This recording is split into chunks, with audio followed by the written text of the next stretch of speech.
Bonjour, leçon numéro 8 pour mes 5e FGS. Ça va terminer le sujet du pétrole. Je prends un exemple pour terminer ce sujet, c'est le détroit d'Ormuz. Alors le détroit d'Ormuz est très intéressant parce qu'il va nous faire découvrir un endroit hautement stratégique au Moyen-Orient. Première chose, introduction, on va faire un peu de géographie. Où est-ce que se situe ce détroit d'Ormuz? Donc il est ici au niveau du Moyen-Orient. Donc c'est un lieu de passage entre le golfe Persique et le golfe d'Oman. Alors c'est très intéressant parce qu'il va permettre un passage vers l'océan Indien, donc ça veut dire un trafic qui pourrait donner lieu à un commerce vers par exemple l'Asie. Alors vous avez ce détroit d'Ormuz qui a certaines caractéristiques. Au niveau de la profondeur des eaux, c'est assez peu profond, en moyenne 60 mètres. Donc il faut des bateaux qui ne soient pas trop grands non plus. La largeur, alors ça c'est un point très important, fait plus ou moins 50 mètres. Donc il faut imaginer, ça je vous l'expliquerai dans un autre slide, des points de croisement au niveau des navires. Le trafic maritime se fait vraiment de façon très structurée pour qu'il n'y ait pas de collision. Et un point quand même relativement négatif aussi, c'est qu'il y a toute une série d'îles dans ce détroit. Et ces îles sont évidemment des obstacles aussi pour les navires. Donc ce détroit d'Ormuz, au niveau de la géographie, n'est pas ultra performant.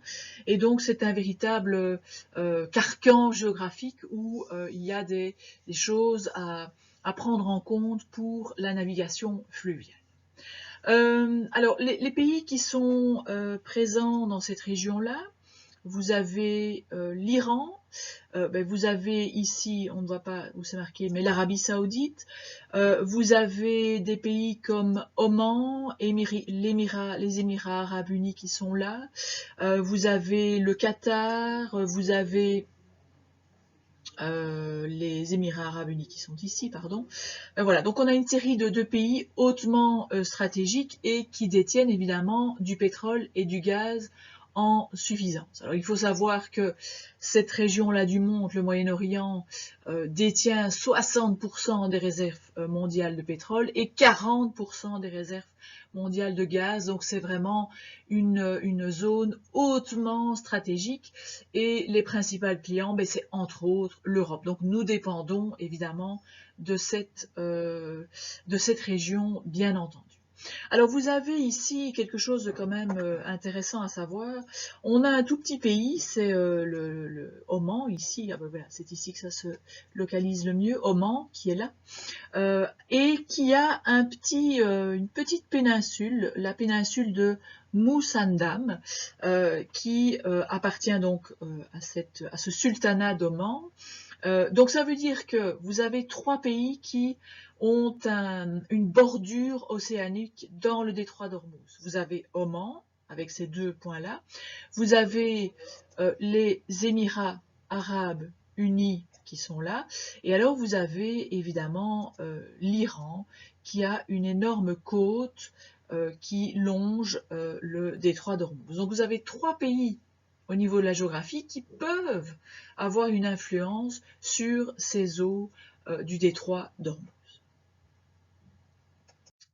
Deuxième point intéressant, c'est j'ai mis la voie commerciale, avec un premier point, c'est le pétrole et le gaz. Alors, il faut savoir que aujourd'hui, vous avez 35% du commerce de pétrole et 25% du commerce du gaz qui transite via le détroit d'Ormuz, donc qui est situé ici. De nouveau, vous avez cette série de pays que j'ai mentionné tantôt, et vous avez 2 cartes qui sont intéressantes.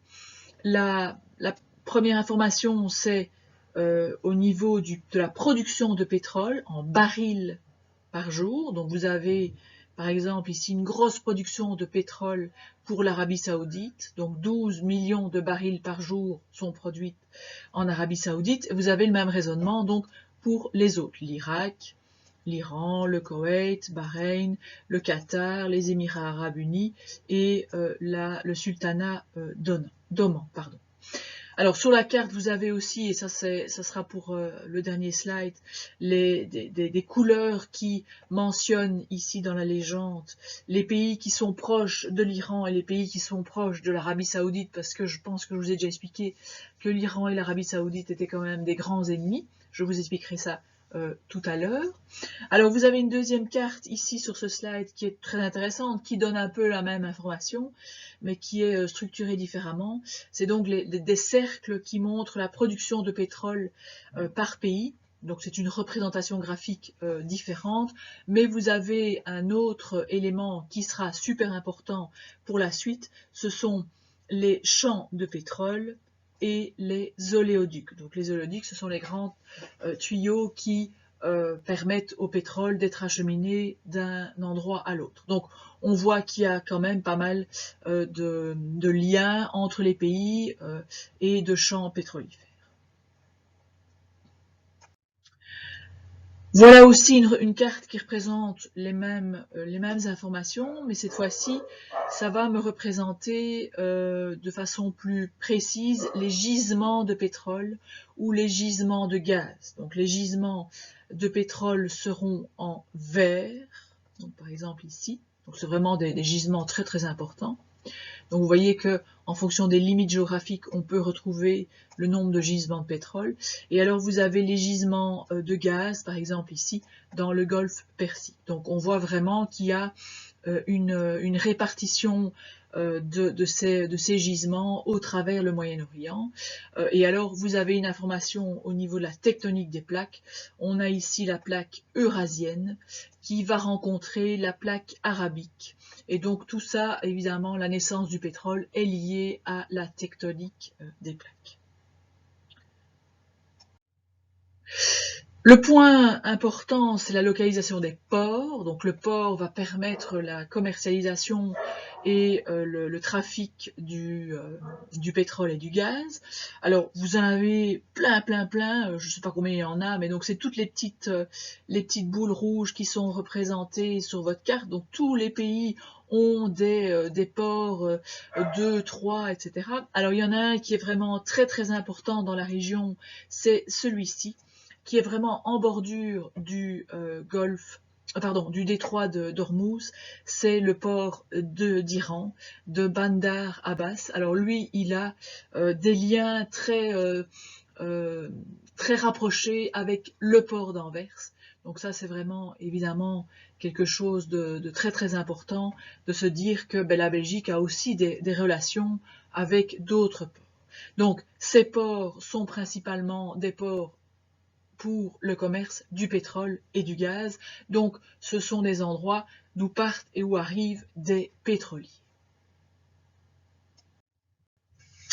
Autre point qui est intéressant, c'est comment s'effectue finalement ce fameux trafic maritime. Alors, je vous ai trouvé une petite carte qui, je pense, est assez claire pour l'explication de ce point-là.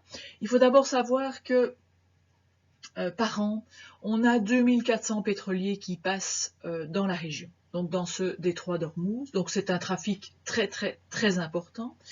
Par jour, ça représente 21 millions de barils qui sont exportés vers l'Asie, l'Europe, l'Amérique.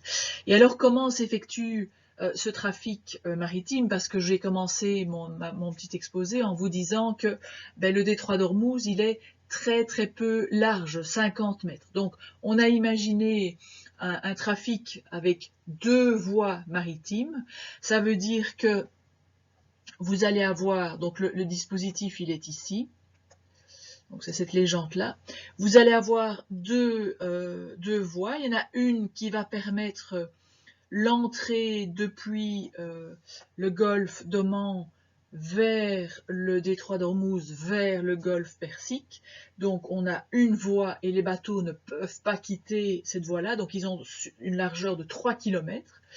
Vous avez un autre sens de navigation dans l'autre sens, donc où on va avoir les bateaux qui vont sortir du détroit d'Ormuz. De nouveau, c'est 3 km et on ne peut pas bouger sur ces 3 km, donc ça c'est vraiment très très intéressant. Et alors, pour qu'il y ait quand même, pour qu'il n'y ait pas de rencontres et de crash, d'accidents entre ces deux voies navigables, ils ont imaginé 3 km aussi d'espace tampon entre ces deux zones fluviales. Alors, il faut évidemment faire très attention à la profondeur du détroit et aux îles qui en font partie. Donc voilà, ça c'est quelque chose qui est important.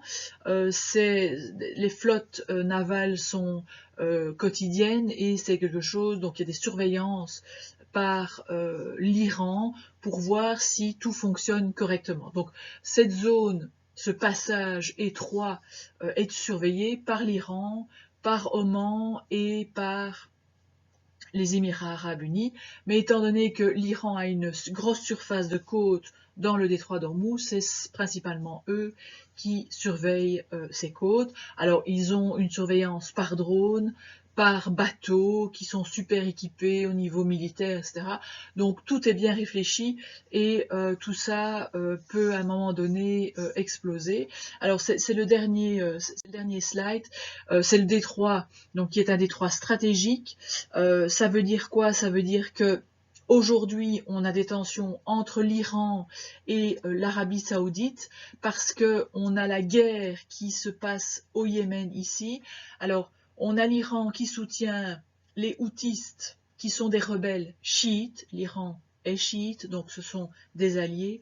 Vous avez l'Arabie Saoudite qui est évidemment soutenue par les États-Unis, mais l'Arabie Saoudite est sunnite et eux ils vont vraiment soutenir le régime yéménite en place. Donc c'est une guerre ouverte par rapport à la situation au Yémen. Et donc, dès que on a des tensions au Yémen, on pourrait avoir des répercussions dans le détroit d'Ormuz, ce qui s'est passé il y a plus ou moins un an, en 2019, où les Houthis ont attaqué des gisements de pétrole de l'Arabie Saoudite et donc ça a provoqué des énormes tensions à ce niveau-là.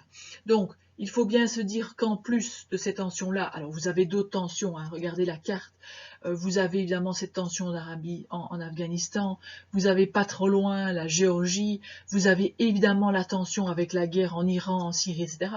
Donc c'est hautement stratégique. Vous avez la tension, bon, c'est peut-être un peu plus loin, c'est le Cachemire. Mais donc cette région-là est une région hautement, a beaucoup d'importance parce qu'il pourrait avoir à un moment donné quelque chose qui pourrait se dérouler de façon assez importante. Alors il ne faut pas oublier que vous avez à la fois les États-Unis, à la fois la Russie, à la fois la France, à la fois le Royaume-Uni qui ont des bases militaires. Donc si jamais il y a un problème dans cette région-là, vous avez ces 3 pays-là ou ces 4 pays-là qui pourraient intervenir. Dernier élément, pour essayer pour l'Arabie Saoudite de limiter le passage vers le détroit d'Ormuz, ils ont imaginé la création d'oléoducs, c'est-à-dire ils traversent toute l'Arabie Saoudite, ils arrivent en mer Rouge et ils passent vers le canal de Suez. Autre idée, c'est de créer des oléoducs vers l'Irak, la Syrie et vers la Turquie qui va acheminer donc son pétrole vers l'Union européenne. Donc évidemment que là, c'est une idée de l'Arabie Saoudite, les oléoducs sont créés, mais le problème c'est que ce sont toutes des zones de tension, l'Irak, la Syrie, la Turquie, et donc ce n'est pas une solution très viable pour l'Arabie Saoudite.